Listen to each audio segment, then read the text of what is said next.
ಮೀಸಲಾತಿ ವಿಚಾರ ಏನೋ ಚರ್ಚೆಗೆ ಬರುತ್ತಂತೆ, ಏನ್ ಕೇಂದ್ರಕ್ಕೆ ಶಿಫಾರಸು ಮಾಡಬೇಕಂತ ಇದೆಯಾ ಮೊದಲು, ಮತ್ತೆ ಸಮುದಾಯ ಕೆಲ ಸಮುದಾಯಗಳ ವಿರೋಧ ಸಂವಿಧಾನ ತಿದ್ದುಪಡಿ ಸರಿ ಹೋಗಿದೆಯಾ ಸರ್?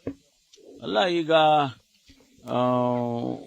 ಒಂದು ಅಂತಿಮ ನಿರ್ಧಾರ ಸರ್ಕಾರ ತಗೋಬೇಕು ಅಂತ ಹೇಳಿ ಅಭಿಪ್ರಾಯ ಪಟ್ಟಿದ್ದೇವೆ ನಾವೆಲ್ಲ. ಈ ಒಳ ಮೀಸಲಾತಿ ವಿಚಾರದಲ್ಲಿ ಒಂದು ಅಂತಿಮ ನಿರ್ಧಾರ ಸರ್ಕಾರ ತಗೋಬೇಕು ಅಂತೇಳಿ ನಾವು ಚಿತ್ರದುರ್ಗದಲ್ಲಿ ಒಂದು SC/ST ಸಮಾವೇಶವನ್ನು ಮಾಡಿದ್ದು ಚುನಾವಣೆಗೆ ಮೊದಲು. ಆ ಸಂದರ್ಭದಲ್ಲಿ ಒಂದು ನಿರ್ಣಯ ಮಾಡಿದ್ದು, ಈ ಸದಾಶಿವ ಆಯೋಗ ವರದಿಯನ್ನ ನಾವು ಎರಡೂ ಸದನದಲ್ಲಿ ಮಂಡಿಸ್ತೇವೆ ಅಂತ ಹೇಳಿ ಮಾಡಿದ್ದು.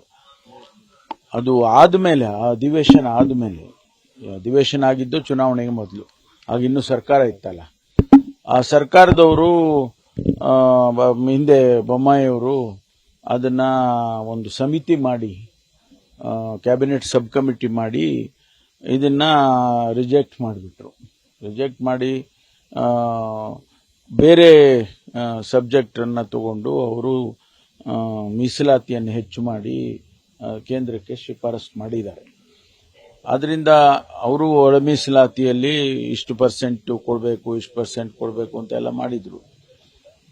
ಈಗ ನಾವು ಅದನ್ನ ಪುನರ್ ಪರಿಶೀಲನೆ ಮಾಡಿ, ಕಾನೂನಾತ್ಮಕವಾಗಿ ಆಗಿಲ್ಲ. ಅದು ಕಾನೂನಾತ್ಮಕವಾಗಿ ಅಂದ್ರೆ ಸಂವಿಧಾನ ಆರ್ಟಿಕಲ್ 241 ಅಮೆಂಡ್ಮೆಂಟ್ ಆಗಬೇಕು. ಅದನ್ನ ನಾವು ಈಗ ಸರ್ಕಾರದಲ್ಲಿ ಒಂದು ನಿರ್ಧಾರ ಮಾಡಬೇಕಾಗ್ತದೆ. ಅದನ್ನು ಚರ್ಚೆ, ಅದನ್ನು ಯಾವ ರೀತಿ ಸರ್ಕಾರ ನಿರ್ಧಾರ ಮಾಡುತ್ತೆ ಅನ್ನೋದು ಕ್ಯಾಬಿನೆಟ್ಗೆ ತಂದು ಮಾಡಬೇಕು. ಈಗ ಸದನದಲ್ಲಿ ಹೋಗಕ್ಕಾಗೋದಿಲ್ಲ, ಯಾಕೆಂದ್ರೆ ಸದನದಲ್ಲಿ ಅವರು ರಿಜೆಕ್ಟೇ ಮಾಡಿಬಿಟ್ಟಿದ್ದಾರೆ ವರದಿಯನ್ನು. ಹಾಗಾಗಿ ನಾವು ಕ್ಯಾಬಿನೆಟ್ ಅಲ್ಲಿ ಒಂದು ನಿರ್ಧಾರ ಮಾಡೋದಕ್ಕೆ ಮಾಡಬೇಕು ಅಂತ ಹೇಳಿ ಅನ್ಕೊಂಡಿದ್ದೇವೆ. ಅದೇ ಈಗ ಅದು ಸಬ್ಜೆಕ್ಟ್ ಬರಬೇಕಲ್ಲ, ಬಂದ ಮೇಲೆ ತೀರ್ಮಾನ ಮಾಡ್ತೀವಿ. ಈಗ ರಾಜ್ಯ ಎಲ್ಲೋ ಒಂದ್ ಕಡೆಗೆ ಕೇಂದ್ರಕ್ಕೆ ಶಿಫಾರಸು ಮಾಡುವ ಮೂಲಕ ಕೇಂದ್ರ ಸರ್ಕಾರದ ಮೇಲೆ ಹೊಣೆ ಹಾಕುವಂತ ಕೆಲಸ ನಡೀತಾ ಇದೆ. ಅಲ್ಲ, ಹೊಣೆ ಅವ್ರು ಹಾಕೋದೀಗ ನಾವೇ ಅಮೆಂಡ್ಮೆಂಟ್ ಮಾಡೋದಿದ್ರೆ ನಾವೇ ಮಾಡ್ಬೋದಲ್ಲ. ಅಮೆಂಡ್ಮೆಂಟ್ ಅವ್ರು ಮಾಡಬೇಕು, ಅದಕ್ಕಾಗಿ ನಾವು ಹೊಣೆ ಹಾಕೋದಲ್ಲ, ಅವ್ರು ಮಾಡಬೇಕು ಅಂತ ತಿಳಿಸ್ಬೇಕಾಗ್ತದೆ. ಇಲ್ಲ ನಾವೇ ಇಲ್ಲೇ ಮಾಡಂಗಿದ್ರೆ ನಾವೇ ಮಾಡ್ಬಿಡ್ತಿದ್ದೋ, ಅವ್ರ ಮೇಲೆ ಹೊಣೆ ಹಾಕೋದ್ ಪ್ರಶ್ನೆನೇ ಬರ್ತಿರ್ಲಿಲ್ಲ. ಅದರಿಂದ ಸಂವಿಧಾನದ ತಿದ್ದುಪಡಿ ಆಗೋದಾದ್ರೆ ಅಲ್ಲೇ ಆಗ್ಬೇಕಾಗ್ತದೆ. ಸರ್, ಇದು ಮಂಗಳೂರು ಕುಕ್ಕರ್ ಬಾಂಬ್ ಸಂಬಂಧಪಟ್ಟಂತೆ ಆರೋಪಿಯನ್ಗೆ ಕ್ಲೀನ್ ಚಿಟ್ ಕೊಟ್ಟಿದ್ದಾರೆ, ಮತ್ತೆ 2 ಲಕ್ಷ ಪರಿಹಾರ ಕೊಡೋದಕ್ಕೆ ಸಿಎಂ ಕೂಡ ತೀರ್ಮಾನ ಮಾಡಿದ್ದಾರೆ. ಅಲ್ಲ, ನಾವು ಸರ್ಕಾರ ಕ್ಲೀನ್ ಚಿಟ್ ಕೊಟ್ಟಿಲ್ಲ. ಸರ್ಕಾರ ಕೊಟ್ಟಿದ್ಯಾ? ಪರಿಹಾರ ಕೊಡ್ತಾ ಇದ್ದೀರಾ? ಅಲ್ಲ, ಪರಿಹಾರ ಪ್ರಶ್ನೆ ಅಲ್ಲ, ಸರ್ಕಾರ ಏನು ಕೊಟ್ಟಿಲ್ಲ ಕ್ಲೀನ್ ಚಿಟ್. ನಾವು ಪರಿಹಾರದ್ದು ಪ್ರಸ್ತಾವನೆ ಇರಬಹುದು ಅಷ್ಟೇ, ತೀರ್ಮಾನ ಏನೂ ಆಗಿಲ್ಲಲ್ಲ ಇನ್ನು. ಅದು ಗೊತ್ತಿಲ್ಲ ನನಗೆ, ಗಮನದಲ್ಲಿ ಇಲ್ಲ. ಸರ್, ನಿಗಮ ಮಂಡಳಿ ಪಟ್ಟಿ ಫೈನಲ್ ಆದ್ರೂ ಕೂಡ ಇನ್ನೂ ರಿಲೀಸ್ ಆಗಿಲ್ಲ ಸರ್. ಸಂಕ್ರಾಂತಿ ಆಯ್ತಾ ಬಂತು, ಈಗೇನೋ ಇವತ್ತು ಎಲ್ಲ ನೀವೇ ಇವತ್ತು ಪ್ರಕಟಣೆ ಮಾಡಿಬಿಟ್ಟಿದ್ದೀರಾ ಮೋರರ್ಲೆಸ್. ಇನ್ನೇನು ಅದಕ್ಕೆ ಅಷ್ಟು ಅನ್ಬೇಕಷ್ಟೇ. ನಮ್ಗಿಂತ ಶಾಸಕರು ತುಂಬಾ ಕಾತರದಿಂದ ಕಾಯ್ತಾರೆ. ನ್ಯಾಚುರಲಿ ಅಲ್ವಾ, ಅವರಿಗೂ ಒಂದು ಅಧಿಕಾರ ಸಿಗಬೇಕು, ಅವರು ಸಮಾಜ ಸೇವೆ ಮಾಡಬೇಕು ಅಂತೇಳಿ ಅವ್ರಿಗೂ ಎಲ್ಲ. ಕೇಂದ್ರ ಮಂತ್ರಿ ಸ್ಥಾನಗಳು ಬರೀ 35 ಮಂತ್ರಿ ಸ್ಥಾನ ಇರೋದು, ಎಲ್ಲರೂ ಮಂತ್ರಿ ಆಗಕ್ಕಾಗೋದಿಲ್ಲ. 3 ಸರಿ 4 ಸರಿ ಗೆದ್ದಿದ್ದಾರೆ ಕೆಲವರು, ಎಲ್ಲರೂ ಅವರೆಲ್ಲ ಮಂತ್ರಿಗಳಾಗಕ್ಕಾಗಿಲ್ಲ. ಅದನ್ನ ಅರ್ಥಕೊಂಡೇ ನಾವು ಈಗ ಮಂಡಳಿಗಳಿಗೆ ಅಧ್ಯಕ್ಷರನ್ನ ಮಾಡೋದು ಅಂತ ಹೇಳಿ. ಅದೇ ಯಾವಾಗ ಬಿಡುಗಡೆ ಆಗುತ್ತೆ? ಸದ್ಯದಲ್ಲೇ ಮಾಡ್ತಾರೆ.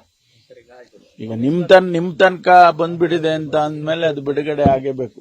ಒಳ ಮೀಸಲಾತಿ ವಿಚಾರದಲ್ಲಿ ಹೊಲ ಇದು ಸಮುದಾಯದವರು ಎಲ್ಲರೂ ಕೂಡ ವಿಶ್ವಾಸಕ್ಕೆ ಬಂದಿದ್ದಾರೆ. ಅಲ್ಲ, ಎಲ್ಲರೂ ಬರ್ಲೇಬೇಕು. ಕಾನೂನು ಮಾಡಿದ್ಮೇಲೆ ಎಲ್ಲರೂ ಬಂದೇ ಬರ್ತಾರೆ, ಎಲ್ಲರೂ ಬರ್ತಾರೆ. ಆದೇಶ ಆದ್ಮೇಲೆ, ಅದೇ ದೇಶದಲ್ಲಿ ಕಾನೂನು ಅಂದ್ಮೇಲೆ ಕಾನೂನಿಗೆ ಎಲ್ಲರೂ ಗೌರವಿಸಬೇಕಲ್ಲ. ಕಳೆದ ಸರ್ಕಾರ ಇದೇ ವಿಚಾರ ಕೈ ಹಾಕಿ ಎಲ್ಲೋ ಒಂದ್ ಕಡೆಗೆ ಪೆಟ್ಟಿತ್ತು ಅನ್ನೋಂಥದ್ದು ಇತ್ತು ಸರ್. ಅದು ಕಾಂಗ್ರೆಸ್ ಅದನ್ನ ನೋಡ್ತಾ ಇದೆಯಾ? ಅಲ್ಲ, ನಾವು ಪೆಟ್ಟು ತಿನ್ನೋ ಪ್ರಶ್ನೆನೇ ಬರೋದಿಲ್ಲ ಇಲ್ಲಿ. ಅದನ್ನ ನಾವು ಈ ಸಮಸ್ಯೆಯನ್ನು ಬಗೆಹರಿಸಬೇಕು ಅನ್ನೋದು ಅಷ್ಟೇನೇನೆ. ಪೆಟ್ಟು ತಿನ್ನೋದು ಅಥವಾ ನಮ್ಮ ಮೇಲೆ ಟೀಕೆ ಟಿಪ್ಪಣಿಗಳು ಮಾಡೋದು ಅದೆಲ್ಲ ಇರೋದೇನೆ. ಆದ್ರೆ ಸಮಸ್ಯೆ ಬಗೆಹರಿಸಬೇಕಲ್ಲ, ಆ ಸಮುದಾಯಗಳಿಗೆ ನ್ಯಾಯ ಒದಗಿಸ್ತಕ್ಕಂಥ ಕೆಲಸ ಸರ್ಕಾರ ಮಾಡಬೇಕು. ಸರ್ಕಾರದ ಜವಾಬ್ದಾರಿ ಅದು. ಟೀಕೆ ಟಿಪ್ಪಣಿಗಳು ಇರ್ತಾವ, ಅದಕ್ಕೇನು ಮಾಡಕ್ಕಾಗಲ್ಲ. ಮತ್ತೆ ಹೇಳಿಕೆಗಳನ್ನ ಕಂಟಿನ್ಯೂ ಮಾಡ್ಕೊಂಡೇ ಹೋಗ್ತಾ ಇದ್ದಾರೆ. ಪೊಲೀಸ್ ಕೇಸ್ ದಾಖಲಾದ್ರೂ ಕೂಡ ಎಲ್ಲೋ ಒಂದ್ ಕಡೆ ಸರ್ಕಾರ ಲೋಕಸಭೆ ಚುನಾವಣೆ ಅನ್ನೋ ಕಾರಣಕ್ಕಾಗಿ ಹಿಂಜರಿತಾ ಇದೆಯಾ ಕ್ರಮ ತೆಗೆದುಕೊಳ್ಳೋದಕ್ಕೆ? ನೋಡಿ, ಅವರು ಒಬ್ಬ ಗೌರವಾನ್ವಿತ ಸಂಸತ್ ಸದಸ್ಯರು, ಸಚಿವರಾಗಿದ್ದಂಥವ್ರು. ಅವ್ರ ಮೇಲೆ ಕೂಡ ಕ್ರಮ ತಗೊಳ್ಬೇಕು ಅನ್ನೋದ್ರ ಬಗ್ಗೆ ಏನು ಎರಡು ಅಭಿಪ್ರಾಯ ಇಲ್ಲ. ಕಾನೂನು ಎಲ್ಲರಿಗೂ ಒಂದೇ ಇರುತ್ತೆ. ಆದರೂ ಕೂಡ ಒಬ್ಬ ವ್ಯಕ್ತಿ ಆ ಮಟ್ಟದಲ್ಲಿರ್ತಕ್ಕಂಥ ಒಬ್ಬ ವ್ಯಕ್ತಿಗೆ ಸಂಯಮದಿಂದ ವರ್ತಿಸ್ತಾರೆ. ಅದನ್ನೇ ವೀಕ್ನೆಸ್ ಅಂತ ತಿಳ್ಕೊಳ್ಳೋದು ಅಗತ್ಯ ಇಲ್ಲ. ಯಾಕೆಂದ್ರೆ ಅವರ ಸ್ಥಾನಕ್ಕೂ ಗೌರವ ಕೊಡಬೇಕಿಲ್ಲ. ಸ್ವಲ್ಪನಾದ್ರೂ ಕೂಡ ಅವರು ಹೆಸಿಟೇಟ್ ಮಾಡ್ತಾರೆ. ಪೊಲೀಸ್ನವರಾಗ್ಲಿ, ಇಲಾಖೆಯವರು, ಆಯ್ತಪ್ಪ ಇವರು ಒಬ್ಬ ಸಂಸದರಿದ್ದಾರೆ, ಅವ್ರ ಮೇಲೆ ಕ್ರಮ ಮಾಡಬೇಕಾದ್ರೆ 2 ಸರಿ ಯೋಚನೆ ಮಾಡ್ತಾರೆ. ಸಮಯ ಕೊಟ್ಟಿದ್ದಾರೆ. ಅದು ಮುಂದುವರೆದ್ರೆ ಏನ್ ಮಾಡಕ್ಕಾಗುತ್ತೆ? ಹಾಗೆ ಮುಂದುವರೆದ್ರೆ ಕ್ರಮ ತಗೊಳ್ಳೇಬೇಕಾಗ್ತದಲ್ವಾ? ಅನಿವಾರ್ಯ ಅಂತ ಬಂದಾಗ ಅದನ್ನ ಯಾರು ನೋಡೋದಿಲ್ಲ. ಮುಂದೆ ಬಳಕ್ ಹೊಡೆದ್ರೆ ತಲೆ ತೆಗೆಯೋ ಸಂತಾನ ನಮ್ದು ಅಂತೆಲ್ಲ ಮತ್ತೆ ಸೆಕೆಂಡ್ 3ನೇ ಸಲ ಹೇಳಿಕೆ ಕೊಡ್ತಾರೆ. ಅದಕ್ಕೆ ಇಲ್ಲ, ಇರ್ಲಿ, ಅದನ್ನ ಅವರು ಪಾಪ ಅವರಿಗೆ ದಿನನಿತ್ಯ ಒಂದು ಹೇಳಿಕೆ ಕೊಟ್ರೇನೆ ಅದು ಆ ಕೇಸ್ ಜೀವಂತವಾಗಿರುತ್ತೆ ಅಂತ ತಿಳ್ಕೊಂಡಿದ್ದಾರೆ.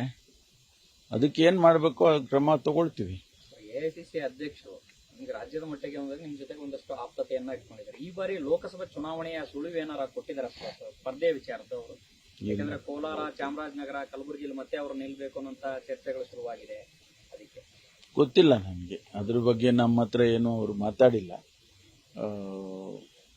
ನಾವು ಮೊನ್ನೆ ಕೂಡ ಡೆಲ್ಲಿಲಿ ಹೋದಾಗ್ಲೂ ಹೆಚ್ಚು ಮಾತಾಡೋದಕ್ಕೂ ಆಗ್ಲಿಲ್ಲ.